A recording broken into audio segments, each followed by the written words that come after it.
A Semana Política. A Semana Política. André Pinotes Batista, Paula Santos, Paulo Edson Cunha. Debatem os principais temas da semana na perspectiva da região. À segunda-feira, a partir das 5 da tarde, com repetição, terça às 3. A Semana Política. A Semana Política. Boa tarde, cá estamos com mais uma edição de A Semana Política, com 3 deputados eleitos pelo Distrito de Setúbal, para analisarmos as questões da Semana Política, os principais acontecimentos, numa perspectiva regional, digamos assim, com 3 deputados eleitos pelo Distrito de Setúbal: João Paulo Rebelo, eleito pelo PS, Paulo Cunha, eleito pelo PSD, e Paula Santos, eleita pela CDU. Temos 3 temas para o programa de hoje: o centenário de Mário Soares, que se celebrou nesta semana que passou; a Operação Marquês, o Tribunal da Relação remeteu o processo ao Tribunal de Primeira Instância; e o protesto dos bombeiros sapadores, que gerou bastante polémica pela forma como decorreu. Começamos então pelo primeiro destes 3 temas, o centenário de Mário Soares, e começava hoje por João Paulo Rebelo. Boa tarde, João Paulo. O que é que lhe apetece dizer relativamente às comemorações? Foi assinalado este centenário com uma sessão solene na Assembleia da República, que permitiu a todos os partidos usarem da palavra, e também, na sua perspectiva, o que é que o Partido Socialista, quer o país e a nossa democracia, têm de legado de Mário Soares? Eu sei que isto é a pergunta feita assim, tão em aberto, dava para fazer aqui uma dissertação muito extensa, mas apenas algumas notas sobre os destaques que sobre estes temas entendo que serem mais relevantes. Muito obrigado, muito boa tarde para si, Francisco, para naturalmente os meus colegas de debate e evidentemente para todos quantos nos seguem. Acho que com relativa facilidade conseguiria estar o programa todo a falar do Dr. Mário Soares, tal de facto, enfim, a personalidade, o contributo, a influência que teve, como disse o Sr. Presidente da República, justamente na sessão evocativa que houve na Assembleia da República na passada sexta-feira. O Sr. Presidente da República teve, no seu discurso, referiu que nas últimas 5 décadas do século passado e na primeira deste século, basicamente, Mário Soares esteve ligado a tudo ou praticamente tudo o que mais decisivo aconteceu no nosso país e de facto assim é, porque foi um lutador antifascista desde logo, como sabemos, foi um homem que perseguiu sempre o sonho de vivermos num Portugal democrático, de sermos livres, e esse eu diria que é o seu principal legado. Mas depois, após o 25 de Abril, após a Revolução, foi uma personalidade determinante. Enfim, foi primeiro-ministro, foi ministro dos negócios estrangeiros, foi primeiro-ministro, foi presidente da República, foi eurodeputado, como dizia muitas vezes, e é de facto uma das suas frases mais marcantes: só perde quem desiste de lutar, só somos derrotados quando desistimos de lutar. E, objetivamente, depois de ter sido Presidente da República durante 2 mandatos e tendo sido eleito ou reeleito para o seu segundo mandato com uma percentagem superior a 70%, que ainda se mantém, digamos, um recorde, e que não conseguiu mais ninguém ter uma tão alta aprovação, digamos, por parte dos portugueses. Ainda apresentou novamente uma candidatura à presidência da República, como estamos recordados, e a este propósito há um episódio que o secretário-geral do Partido Socialista também teve a oportunidade, justamente na sessão da Assembleia da República, de contar. Objetivamente é uma história que no dia seguinte a essas eleições presidenciais de 2006, e tendo sido uma pesada derrota, porque o Dr. Mário Soares teve apenas 14% dos votos, não foi sequer o segundo candidato mais votado, e na altura, tendo o apoio do Partido Socialista, foi inclusivamente ultrapassado pelo Manuel Alegre, um camarada e um companhão de ruta do Mário Soares, mas que naquele ano tinha decidido apresentar-se candidato à Assembleia da República, não tinha colhido o apoio do Partido Socialista, mas, dizia eu, a história é que no dia seguinte o Dr. Mário Soares resolveu juntar o seu núcleo duro, quem tinha acompanhado de facto a sua candidatura, digamos, a direção de campanha e as pessoas mais próximas. O Pedro Nuno Santos era, à data, secretário-geral da Juventude Socialista e, portanto, tinha feito essa campanha em grande proximidade com o Dr. Mário Soares. E contou ele que, enfim, o clima, digamos, era pesado, mesmo deprimente para todos que foram encontrar-se com o Dr. Mário Soares no dia seguinte a essa eleição, e para surpresa dele, e retira daí, nas suas palavras, uma grande lição de vida. O Dr. Mário Soares era quem estava mais animado, era quem imediatamente começou a falar das lutas seguintes, do que era preciso fazer, e, portanto, não se tendo deixado abater minimamente com o resultado que tinha alcançado na altura, já com 81 anos de idade, e, portanto, foi de facto um lutador toda a sua vida. Mas voltando um bocadinho atrás, logo a seguir ao 25 de Abril, foi um político determinante, com uma influência, olha, inclusivamente, e também já comentámos aqui no programa as comemorações deste ano do 25 de novembro que foram feitas. O Mário Soares foi, como sabemos, uma, digamos, um personagem absolutamente decisivo no rumo que a partir daí também foi traçado para o país. Foi um defensor desde a primeira hora da integração de Portugal à data na Comunidade Económica Europeia, e o quanto isso, evidentemente, também determinou o desenvolvimento do nosso país.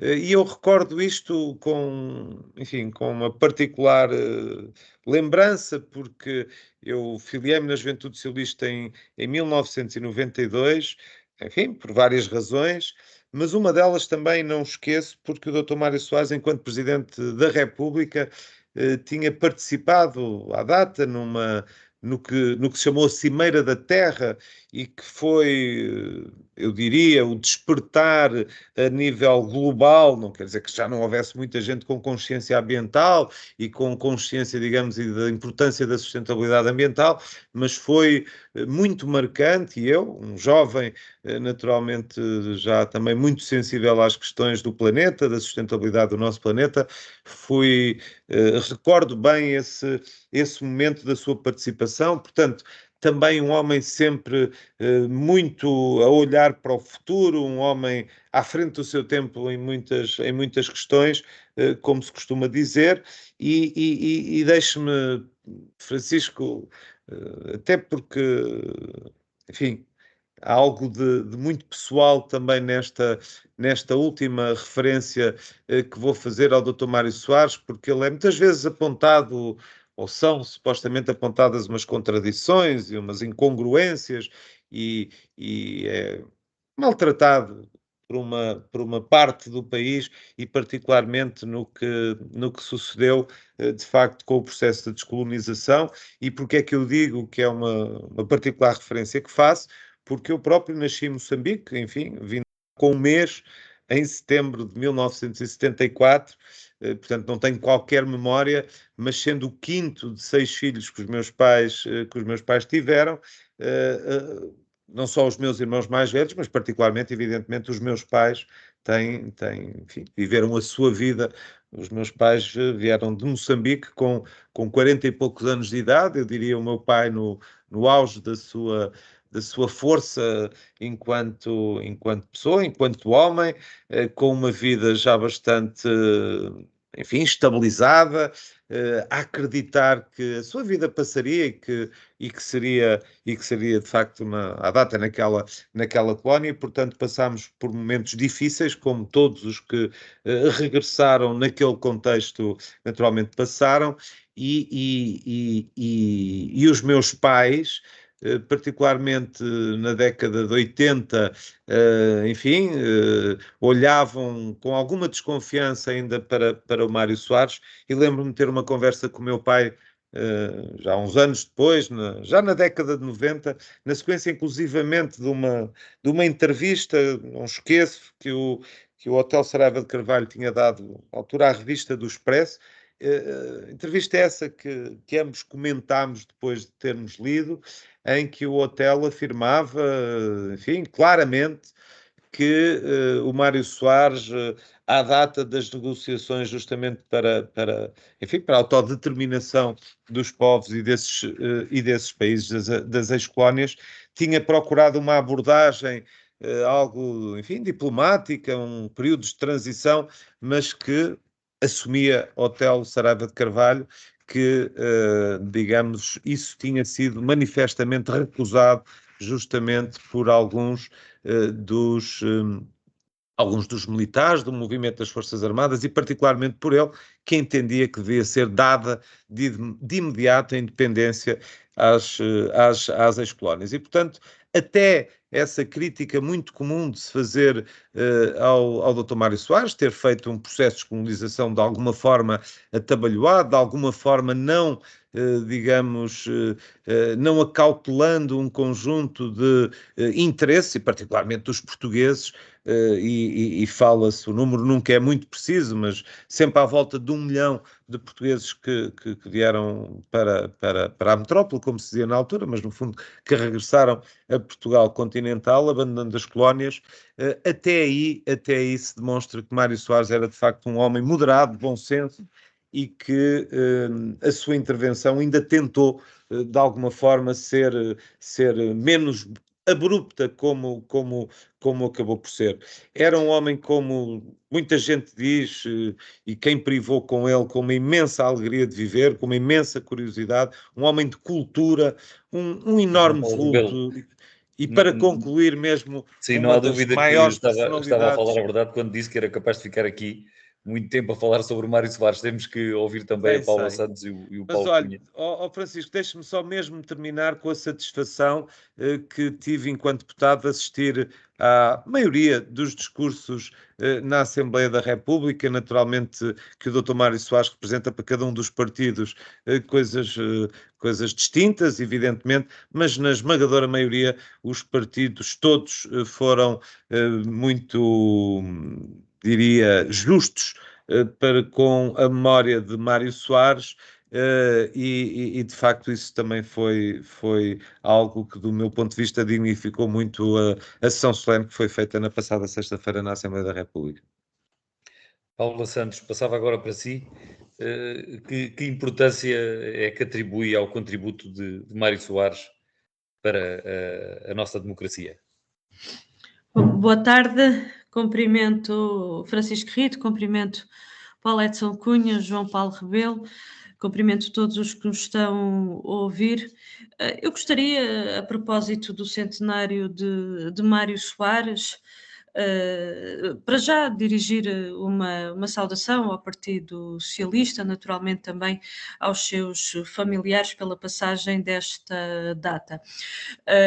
Gostaria de dizer o seguinte: é conhecido, é público, aliás, sempre assumimos frontalmente as nossas posições, e é verdade que ao longo destas décadas houve momentos em que a luta do PCP pela liberdade, pela democracia, contra a ditadura, também se cruzou com a ação política de Mário Soares, mas é também conhecido que houve momentos de confronto, aliás, ao longo de todos estes anos, podemos dizer que houve vários momentos marcados pela convergência, mas também pela divergência. E era um pouco sobre isto que eu também, de uma forma naturalmente frontal, como nos conhecem, mas naturalmente com respeito que sempre houve no debate político e na assunção das diversas posições políticas, que também faço agora este conjunto de referências.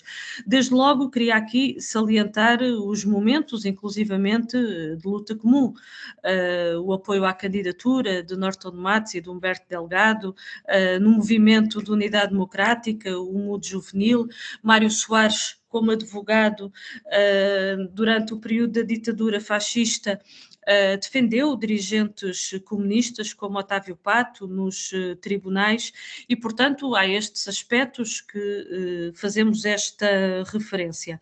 Mas houve também momentos de confronto, em particular, sobre os caminhos a seguir pela Revolução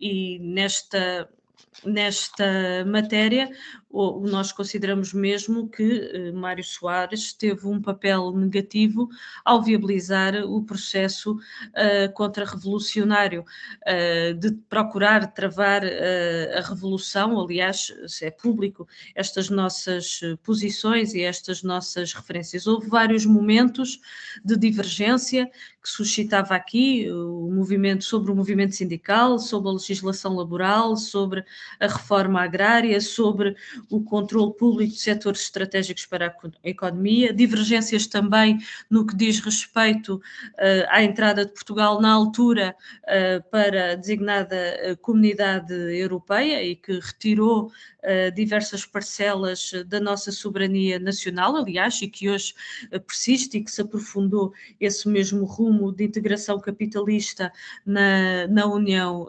Europeia.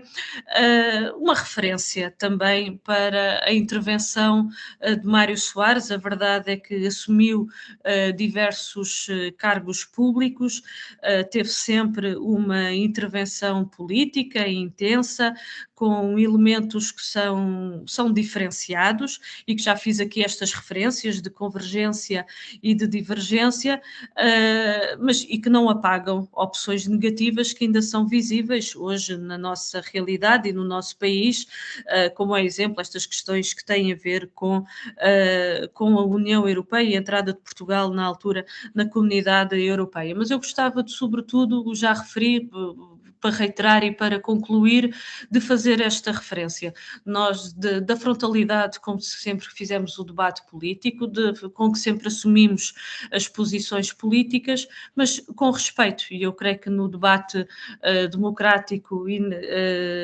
consideramos que estes são aspectos que queremos salientar relativamente ao centenário de Mário Soares. Paulo Edson Cunha, e para si, qual é também a importância que atribui ao papel de Mário Soares na vida política portuguesa, a que dedicou toda a sua vida também? O que é que quer destacar relativamente à sessão evocativa na Assembleia da República? Não sei se há também algum aspecto de que queira dar nota. Sim, Francisco Rito. Antes de mais nada, cumprimentá-lo e também cumprimentar os meus colegas de painel e todas as pessoas que nos estão a ouvir. E dizer que, em primeiro lugar, aquilo que decorreu, a cerimónia que decorreu na Assembleia da República, parece uma cerimónia, antes de mais nada, justa, para uma figura absolutamente ímpar da nossa democracia. Isso não há dúvida nenhuma, e é uma figura marcante, aliás, pelas duas intervenções anteriores, e por aquilo também que eu vou dizer, nós conseguimos perceber que Mário Soares foi uma figura absolutamente transversal da nossa sociedade e em diversos aspectos que foram já ditos aqui pelos meus colegas de painel, e não queria repetir muito, mas a forma como, pelo menos talvez a forma como eu os posso interpretar, seja ligeiramente diferente. Aquilo que a Paula Santos aqui referiu, por exemplo, o seu papel enquanto advogado, enquanto defensor dos direitos, liberdades e garantias, quer de presos políticos, quer também dos cidadãos que estavam privados dos seus direitos numa altura em que era absolutamente fundamental e era muito difícil exercer também, não só a política em si, mas também o próprio cargo ou a própria função de advogado. E eu, como advogado, também não posso dissociar-me desse papel e da importância que Mário Soares e outros tiveram durante esse período.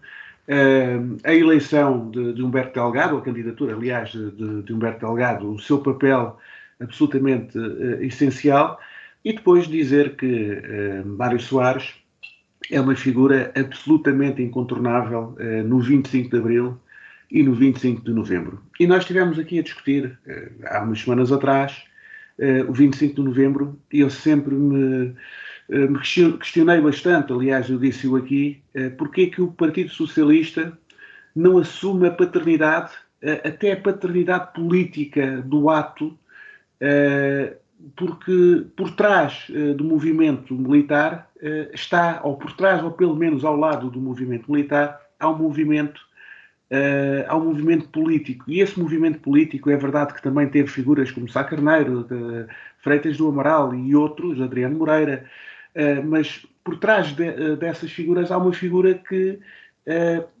emergiu, se destacou claramente, e foi Mário Soares, sobretudo com aquele seu comício na Fonte Luminosa. Daí me fazer tanta confusão porque é que o Partido Socialista não assumiu com algum orgulho a paternidade também política de um momento marcante também da nossa democracia. E isto é aquilo que nos faz divergir, por exemplo, com aquilo que a Paula Santos disse relativamente a Mário Soares.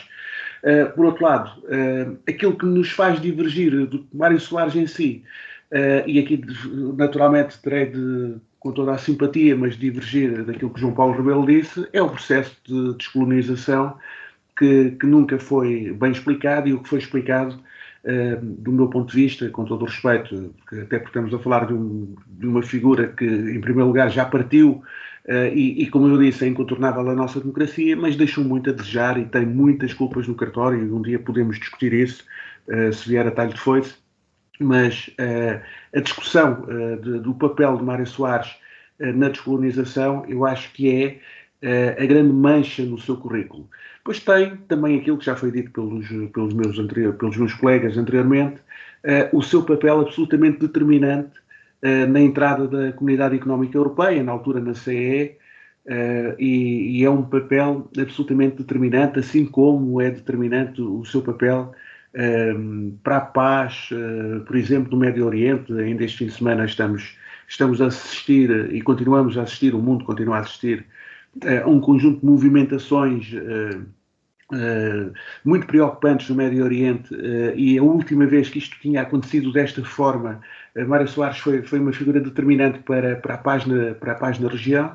Era uma figura muito destacada da Internacional Socialista, e eu posso dizer, como adversário político que sou, que sempre fui adversário político de Mário Soares, posso dizer que tive, não sei se a palavra é exagerada, mas tive muita pena da forma como Mário Soares acabou o seu percurso político, porque acabou o seu percurso político não apoiado pelos seus próprios. Agora pode ser uma figura unânime, mas a grande verdade é que dentro do Partido Socialista acabou como uma figura incómoda, e é preciso não esquecer os próprios 14%, que, sendo o apoiante do Partido Socialista, o outsider, teve muito mais votos do que o seu próprio eleitorado de base. Portanto, é uma figura de tanto incontornável que teve, mas também, e de tanto marcante que teve, também teve de controverso, e para os seus próprios acabou por ser controverso. Não posso esquecer que na eleição talvez mais renhida da nossa democracia, com o slogan Soares é fixe, em que eu sofri talvez a derrota que mais me custou até hoje, que foi a derrota de Freitas do Amaral. É preciso não esquecer que o seu grande inimigo, que é o Partido Comunista, teve que engolir ali o maior sapo, provavelmente, da sua vida, aliás, dito por também uma outra figura muito marcante da nossa democracia, Álvaro Cunhal. Portanto, é o que eu tenho para dizer, paz à sua alma, e penso que o Parlamento cumpriu aquilo que é o seu desidrato e prestou-lhe a devida homenagem. João Paulo Rebelo ou Paula Santos, não sei se querem acrescentar alguma coisa depois do que aqui foi dito, ou se passamos para o segundo tema do programa de hoje. João Paulo Rebelo ligou o microfone, presumo que queira dizer alguma coisa. Não, é só uma muito curta referência, porque, enfim, o Dr. Soares e a Paula Santos já o referiu, obviamente, depois com todo o respeito enfim, apesar de posições conflituantes ao longo dos anos, a verdade é que quando tivemos sob o jugo da Troika no nosso país, o congresso organizado pelo Dr. Soares, em que mais uma vez percebeu que era de facto fundamental a união das esquerdas, o PCP não deixou de marcar presença e, portanto, aqui também enfim, um reconhecimento ao PCP, que não só entendeu em 1986 que era importante eleger Mário Soares, como depois, décadas depois, estiveram novamente com Mário Soares quando as críticas se impunham a um neoliberalismo e a uma, digamos, a uma visão da Europa. Futuro, sim. Era no Congresso isso de Portugal Futuro, já na fase era final isso, apenas do cavaquismo, digamos. queria referir. Passamos então... Não me referia a isso, Francisco, desculpe, não. Referia-me, portanto, em 2013, nos anos da Troika, o Congresso das Esquerdas, portanto, que juntou... agora já muito mais recente, mas no Congresso de Portugal Futuro, também organizado por Mário Soares, sim. Isso ainda no tempo, aí ainda como Presidente da República e agora apenas como cidadão interessado e mais uma vez do lado certo, porque da mesma forma como defendeu a integração de Portugal na comunidade europeia, numa Europa de facto de valores, que ele viu a seguir, ou nos anos justamente da Troika, uma necessidade de combater essa visão que contrariava justamente os valores que ele defendia que a Europa deveria ter, e evidentemente que são os que nós continuamos a defender, uma Europa solidária, uma Europa que procura a coesão e que procura defender o interesse de todos sem pôr digamos, o interesse financeiro e sem pôr as questões financeiras à frente do que há mais de importante, que é naturalmente a vida das pessoas. Passamos então, Paula Santos, sim, também quer dizer mais algo. Sim, será muito breve, não vou discutir agora a União Europeia, isso dava agora aqui um grande debate, mas eu gostaria só de fazer uma referência, porque foi também aqui suscitado.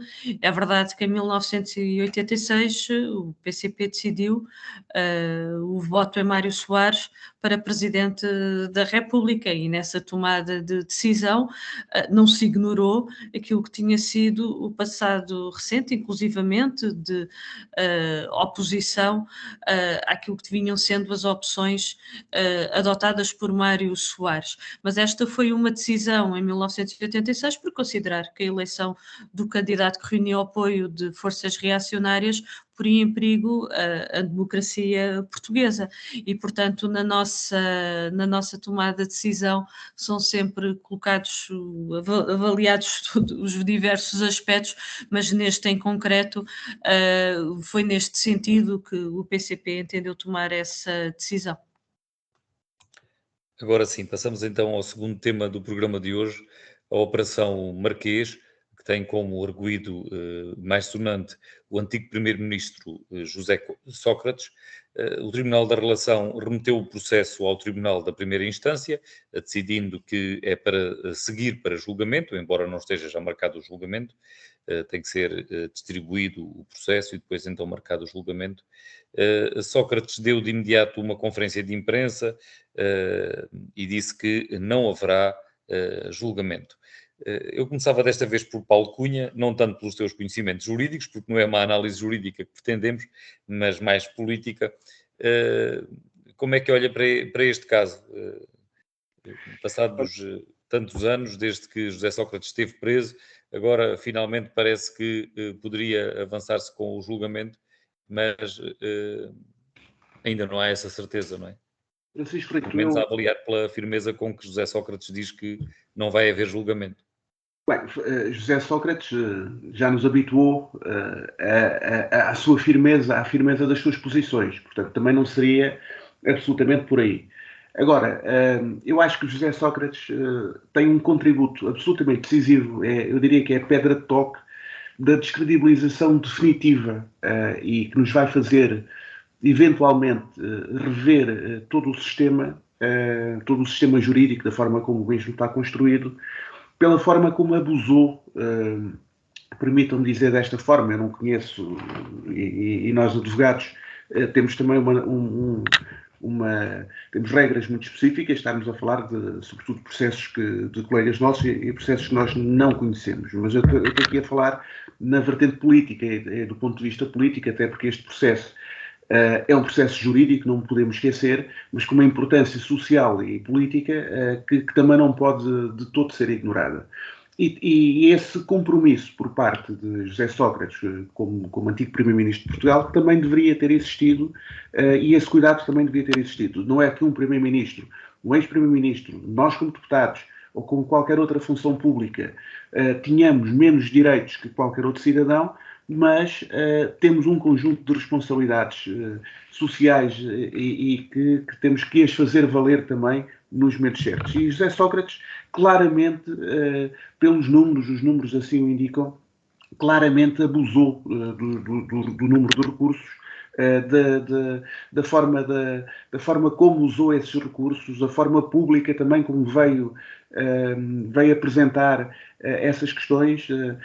Hoje em dia discute-se na praça pública o juiz A, o juiz B, da forma como os mesmos foram discutidos. Também os discutimos na parte dos juízes de instrução criminal, a própria politização dos juízes de instrução criminal, em que nós, com a sua distribuição, eu lembro-me de termos falado já nisto há muitos programas atrás, com uma determinada distribuição para um juiz de instrução ou para o outro, nós conseguíamos perceber a tendência que tinha e do resultado que em princípio iria ser, e a grande verdade é que não nos enganávamos nessa tendência, o que é um bocado estranho, diga-se a verdade. Portanto, são suspeitas demais, a própria suspeita do juiz natural, e nesse aspecto José Sócrates até teve um contributo positivo, porque obrigou a uma outra forma de fazer a distribuição dos juízes, portanto, da escolha do juiz, passou a ser feita de uma forma diferente, graças a algumas suspeições apontadas por José Sócrates. Agora, a grande verdade é que José Sócrates deveria, se diz inocente, e se é inocente, deveria ser o mais interessado em ir em julgamento o mais depressa possível, para limpar o seu nome, limpar a sua imagem, e depois ter o seu percurso político, se fosse sua intenção, ou seguir a sua vida. A grande verdade é que José Sócrates, com um conjunto de estratégias dilatórias, claramente, que se percebem que são claramente dilatórias, vem fazer esta afirmação e este braço de ferro com a justiça de uma forma tão exagerada que eu penso que vai levar, e é sempre muito mau legislar sob a pressão da opinião pública, sob a pressão de um processo específico, mas eu penso que vai acabar por acontecer, porque está a trazer para a praça pública uma discussão que já existia, já se discutia mais ou menos em surdina sobre o efeito e sobre o número de anos e sobre as prescrições, de tal forma que neste momento já se está a discutir isto de uma forma muito mais aberta e que vai levar, de facto, aqui a uma discussão em que, porventura, até levará a uma defesa menos eficaz da defesa dos arguidos e da defesa de todos nós, que no fundo era aquilo que deveria importar, porque os recursos servem exatamente para isso, para garantir um novo um novo grau de avaliação daquilo que os tribunais, numa primeira instância, podem estar a decidir de uma forma incorreta ou de uma forma muito mais arbitrária. E quando se usa desta forma abusiva, acaba por trazer esta leitura que acaba por ser inevitável. Eu termino dizendo uma frase que a minha avó dizia muitas vezes, e que diz muitas vezes, graças a Deus ainda é viva, e diz que tudo que é demais cheira mal. Cada vez que zangava comigo, sobretudo, ou quando estava zangada, e eu acho que para este caso em concreto, este número de recursos abusivos, eu acho que esta frase se aplica absolutamente na perfeição, pese embora tenham o direito de fazer os recursos que quiserem, porque a verdade é que os fizeram e os mesmos foram ou não foram admitidos, mas acabaram por ser discutidos. Paula Santos, acredita que é desta que o julgamento de José Sócrates avança e que efeitos é que isto tem sobre a justiça, este processo já tão longo e com estes episódios, como agora mais este de José Sócrates a garantir que não vai haver julgamento, que efeitos é que isto tem sobre a imagem da justiça para os cidadãos? Bom, em primeiro lugar, queria fazer uma referência do respeito que temos pela separação de poderes entre a justiça e a política, entre o poder político. Sobre este caso em concreto, é verdade que estamos perante um processo que já tem mais de 10 anos, que aos olhos dos cidadãos não é compreensível que um processo se arraste tanto tempo e naturalmente esperamos que possa ser concluído, ou seja, feita justiça e que haja uma conclusão relativamente a este processo. A preocupação que eu queria daqui, ou seja, de certa forma, suscitar, prende-se com mais uma vez, aos olhos dos cidadãos, poder haver aqui alguma descredibilização da justiça. E, portanto, é importante que haja de facto um conjunto de caminhos, de opções, e permita-me fazer esta referência agora neste momento que discutimos esta circunstância, porque para que a justiça tenha maior celeridade é necessário dotá-la dos meios adequados. Falamos naturalmente de profissionais, falamos de apetrechamento técnico e tecnológico, mas que sejam garantidos os meios de facto para que possa decorrer sem estes longos tempos, como se verifica neste caso em concreto. Não estamos daqui de forma nenhuma a desconsiderar, muito pelo contrário, a complexidade que um processo desta natureza comporta, mas é necessário de facto que a justiça seja dotada dos meios para naturalmente poder agir em conformidade. E depois, por outro lado, também uma outra questão que gostaria de suscitar, que é a necessidade também de adotar medidas que permitam diminuir a morosidade dos processos, em particular processos relativos à criminalidade grave, que vamos vendo ao longo do tempo que há um conjunto de expedientes que têm vindo a ser utilizados e a verdade é que não está em causa o direito dos cidadãos, não é isso, tal conforme consta na nossa Constituição, mas que a necessidade de facto que haja uma intervenção para que a justiça possa naturalmente, os processos judiciais, peço desculpa, possam naturalmente decorrer, diminuindo esta morosidade e que seja feita naturalmente justiça. João Paulo Rebelo, também da sua parte, para terminarmos este tema, a Operação Marquês e estes desenvolvimentos agora da decisão do Tribunal da Relação e a posição de José Sócrates. Francisco, eu, enfim, não vou naturalmente comentar aspectos de caráter mais técnico, até porque não tenho habilitações, estudos, como se costuma dizer, não tenho estudos para o fazer. mas há 2 ou 3 considerações que gostava de fazer e que já vêm, enfim, no seguimento de algumas coisas que quer o Paulo, quer a Paula também já aqui referiram. Eu não posso ser mais favorável àquela ideia, evidentemente, da separação de poderes. É para mim impensável que os políticos possam ter acesso a uma justiça diferente de um outro qualquer cidadão. Também não vejo com bons olhos, evidentemente, qualquer tipo de interferência política no que são os casos da justiça.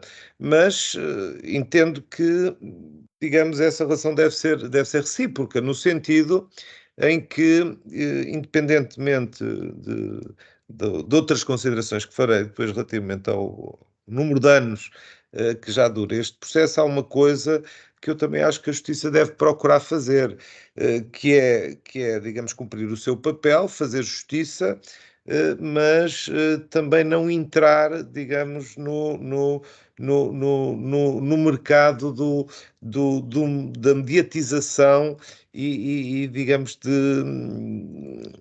enfim, para tentar muitas vezes contrariar uma ideia mais ou menos justa que os cidadãos de uma forma geral têm, de que a justiça é lenta, de que a justiça demora. Não posso deixar de o fazer, comentar desde logo como isto começou. Isto começa com um episódio que eu acho que também não ilustra propriamente bem a justiça. Toda a gente se recordará que o José Sócrates foi detido a regressar ao país, vindo de França, numa operação claramente, enfim, em que fugas de informação terão que ter acontecido para estarem lá televisões a filmar, digamos, num episódio que, volto a dizer, não ilustra a justiça, não ilustra o país, não ilustra o sistema. Acho que foi de todo em todo lamentável. A partir daqui, como cidadão, enfim, atento naturalmente às atualidades, à atualidade política, social, do que vai acontecendo, o que é que me apraz dizer?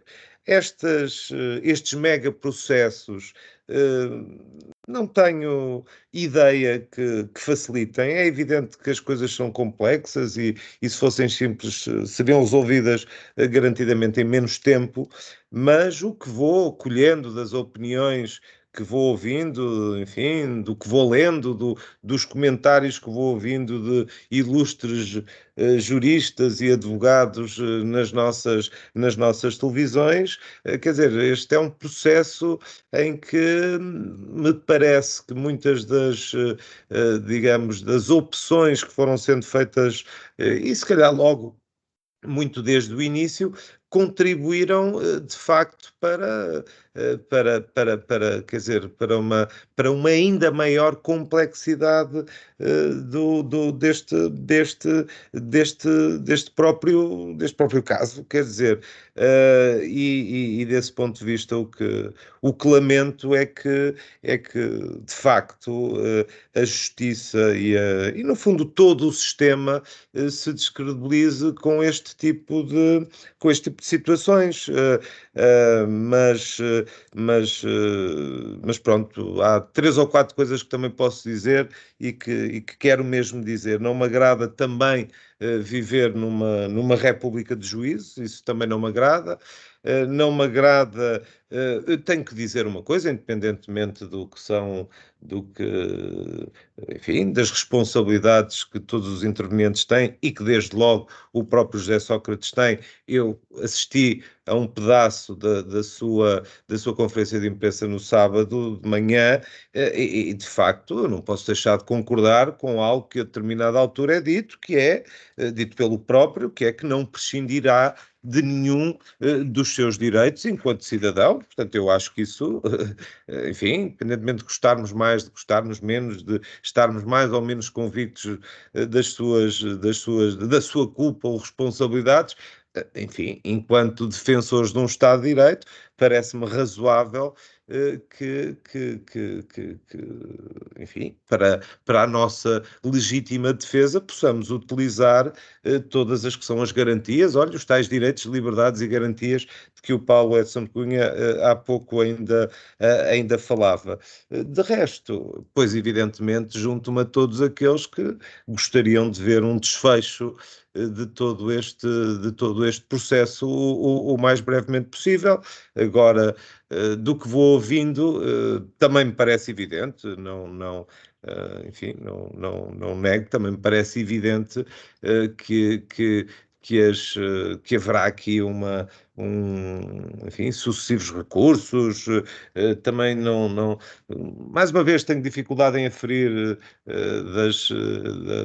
digamos, da legitimidade ou não legitimidade, com certeza que se os interpôs, como dizia há pouco o Paulo Edson Cunha, é porque teve direito a fazê-lo. Se o fez de forma dolosa, não me cabe a mim julgar, mas sei que a maior parte das pessoas julgarão efetivamente recorrendo ao ditado popular, que mais uma vez também o Paulo Edson Cunha referiu da avó. Pois o povo, digamos, na sua imensa sabedoria, com os seus ditados populares, naturalmente que o que é demais de facto cheira mal.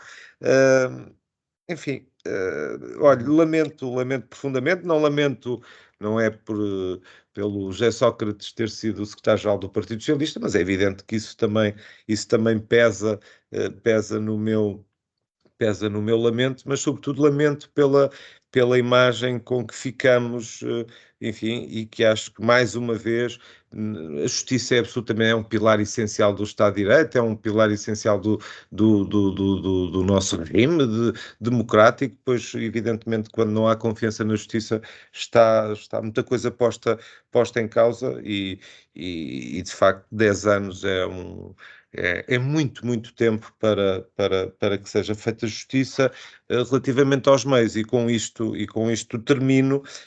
Também acho que cabe à justiça saber administrar os próprios meios que também têm ao seu dispor, e falo sobre isto porque também, ainda agora até muito recentemente, temos visto, digamos, utilizados meios que, mais uma vez, talvez de uma forma um bocadinho leviana, assumo, mas que muitas vezes parecem exagerados, ou pelo menos é essa a ideia que depois fica na opinião pública. Enfim, julgo que já terão percebido, refiro-me a uma recente operação que foi feita no arquipélago da Madeira, enfim, com aviões, com centenas de pessoas, e depois no fim, de facto, levanta-se muita poeira, como se costuma dizer, mas temos dificuldades, enquanto cidadãos, em perceber de facto o resultado dessas lá está, mega operações em que não parece faltarem meios.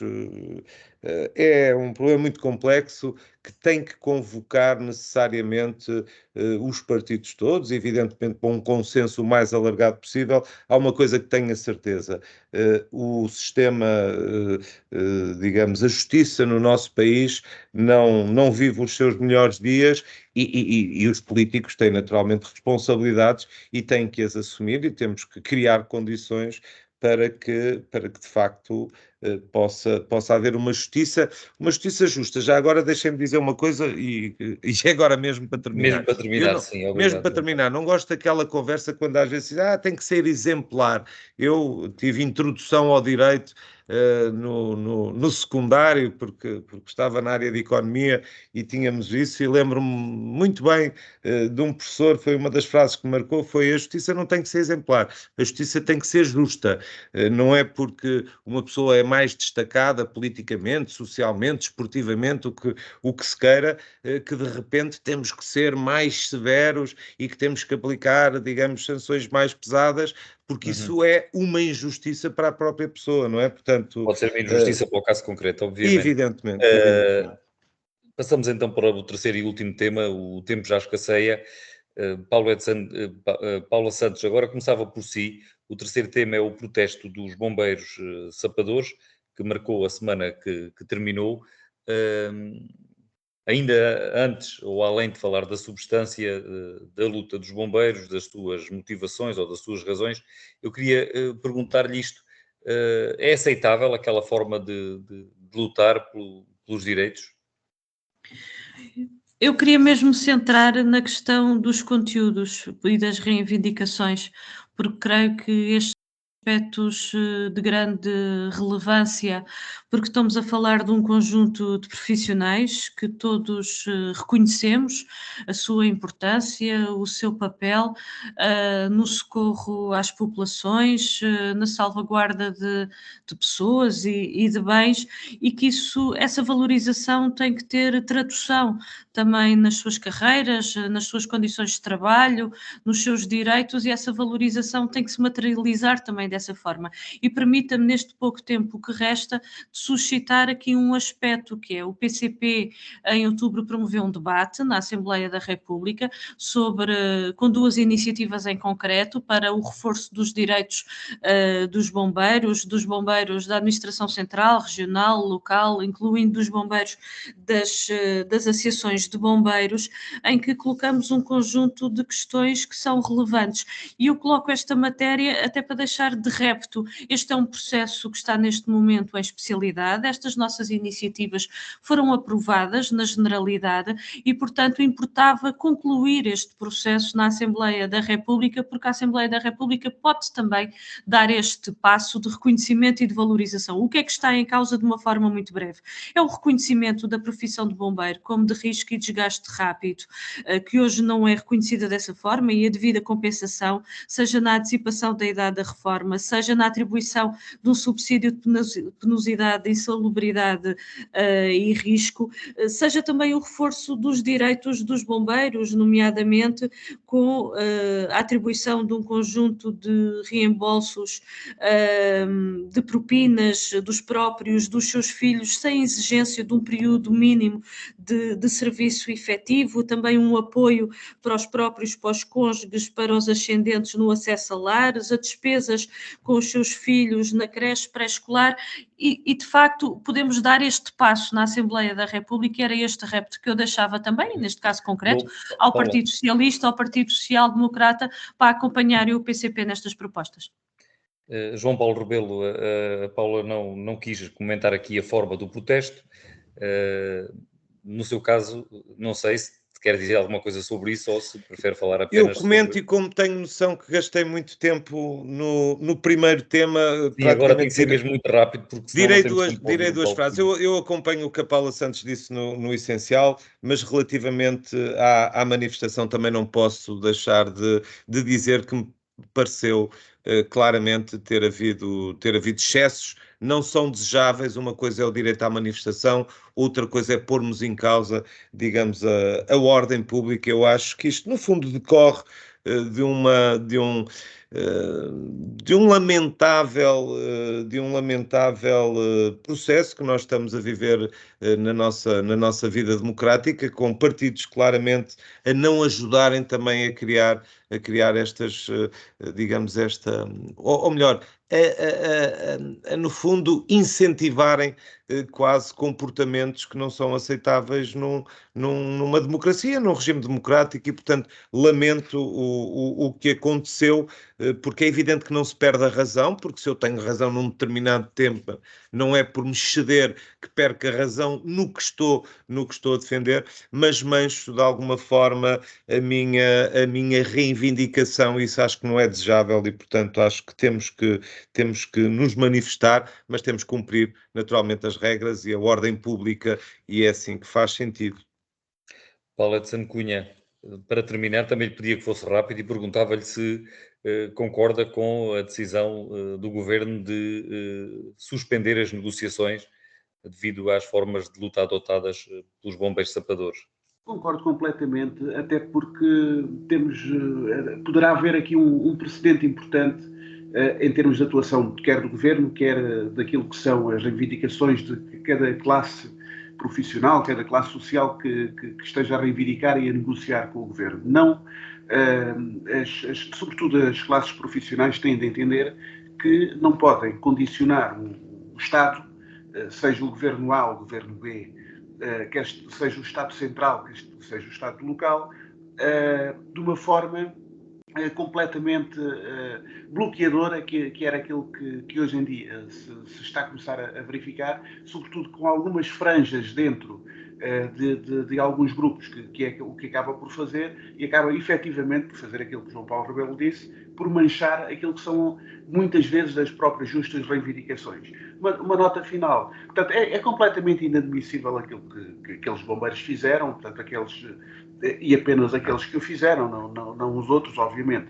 Agora, é importante também nós termos aqui a noção de uma coisa. Não quero voltar àquela velha lenga-lenga de que, palavras de João Paulo Rebelo, de que não foi feito nos últimos anos, mas a grande verdade é que o Governo, setor a setor social, mês a mês, acaba por ser confrontado com o mesmo. Aquilo que não foi feito até agora tem que ser tudo feito ao mesmo tempo. E é impossível pedir-se ao Estado que faça tudo ao mesmo tempo, porque o Estado não tem condições de fazer tudo ao mesmo tempo. Ainda assim, eu creio que o Governo estava receptivo e vai estar receptivo àquilo que são as reivindicações dos bombeiros. Se vai atingir o acordo e se vai chegar a um ponto em que vai atingir aquilo ou permitir que os bombeiros tenham aquilo que vêm a reivindicar, não sei se vamos chegar a isso, mas que caminhamos nesse sentido, isso é verdade e isso é extremamente positivo e é uma nota positiva com a qual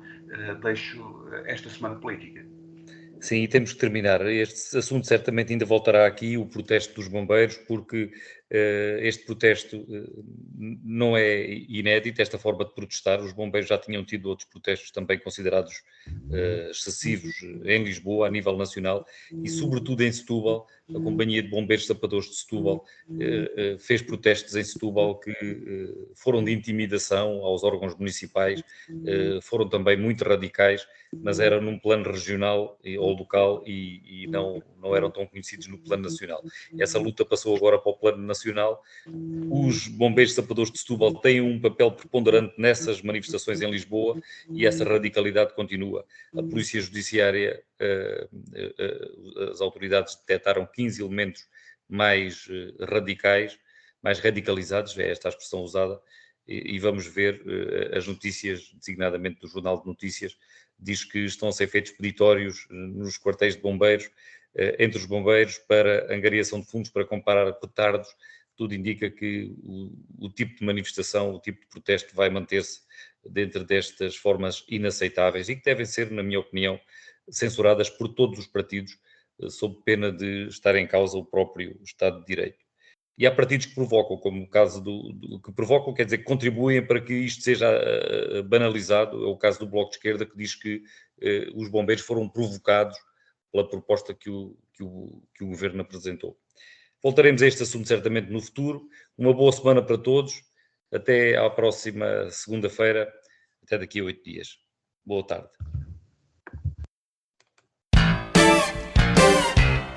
A Semana Política. A Semana Política. André Pinotes Batista, Paula Santos, Paulo Edson Cunha.